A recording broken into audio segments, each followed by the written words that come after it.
Halo sahabat misterku, gimana kabar kamu hari ini? Kadang hidup nggak gampang ya, apalagi urusan hati. Putus cinta, ditolak, atau nggak dibalas itu nyakitin banget. Kamu mungkin mikir, kenapa sih aku nggak bisa lupa dia? Tenang, kita bahas bareng, dan kamu bakal pulang dari sini dengan hati yang lebih kuat. Otak kita tuh pinter, tapi juga licik. Dia suka simpen kenangan manis sama si dia, padahal hubungannya udah tamat. Jadi kita terus ke-trigger mikir gimana kalau... Nah, itu bikin hati susah tenang. Kayak denger lagu kenangan, atau lihat story si dia, atau mantanmu, langsung drop, kan? Itu semua otak kamu lagi ngeprank. Ngebuat kamu percaya bahwa masa lalu itu masih pantas dipertahankan. Padahal, udah jelas-jelas bikin luka.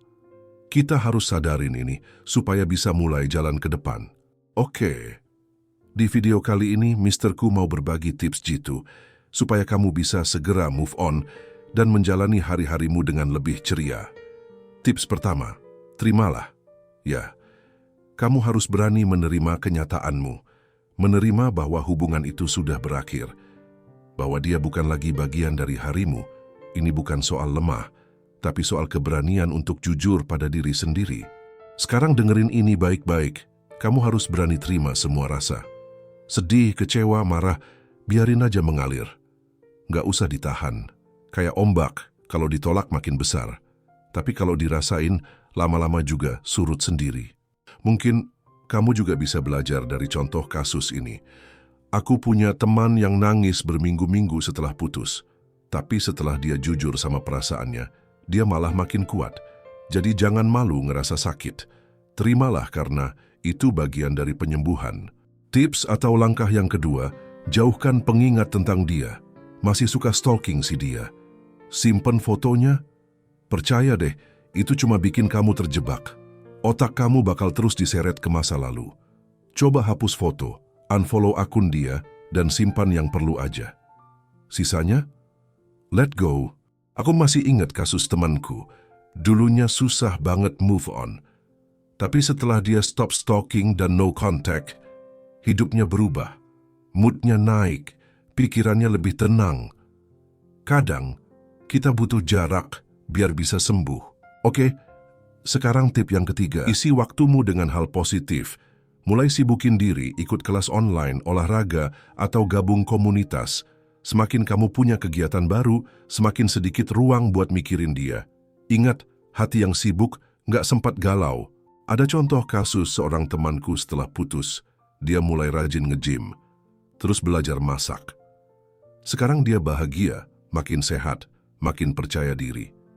Dia bilang, kalau aku sibuk, aku nggak sempat galau. Nah, sekarang tips yang keempat, curhat dan cari dukungan. Jangan simpen semua sendiri. Curhat itu bukan tanda lemah.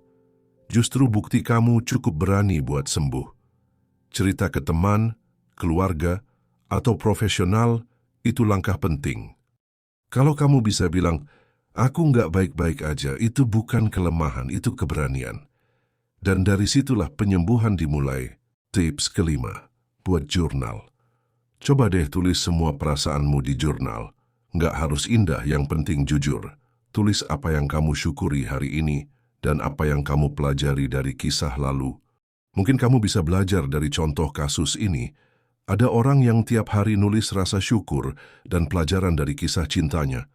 Lama-lama jurnal itu jadi semacam harta. Jadi pengingat bahwa luka bisa berubah jadi cahaya. Sekarang tips yang keenam. Fokus pada masa depan. Jangan terus ngelihat ke belakang. Fokuslah ke dirimu hari ini. Kamu nggak perlu buktiin apapun ke dia. Buktikan ke diri sendiri bahwa kamu bisa bahagia bahkan tanpa dia. Aku kenal satu cewek yang pernah dikhianati. Tapi sekarang, dia punya bisnis sendiri dan jadi inspirasi banyak orang. Patah hati bukan akhir, tapi awal dari versi terbaik dirimu. Sahabat misterku, kamu berhak bahagia. Bukan karena kamu sempurna, tapi karena kamu berani mencintai dan mau bangkit. Percayalah, ketika kamu udah siap, cinta yang baru dan tulus pasti datang. Aku tahu banget move on itu nggak selalu mudah. Kadang rasanya kayak mendaki gunung tinggi yang bikin napas sesak. Tapi percayalah, setiap langkah kecil yang kamu ambil hari ini akan bikin kamu lebih kuat esok hari. Jangan biarkan luka lama menghalangi kamu untuk tumbuh dan bahagia lagi. Ingatlah sobatku, Allah udah ngasih petunjuk buat kita. Boleh jadi kamu membenci sesuatu padahal itu baik bagimu, dan boleh jadi kamu menyukai sesuatu padahal itu buruk bagimu. Surah Al-Baqarah ayat 216. Jadi, kalau hubungan itu nggak berjalan sesuai keinginanmu, mungkin Allah punya rencana yang lebih indah buat kamu. Kadang yang kita kira cinta sejati malah bikin hati kita hancur.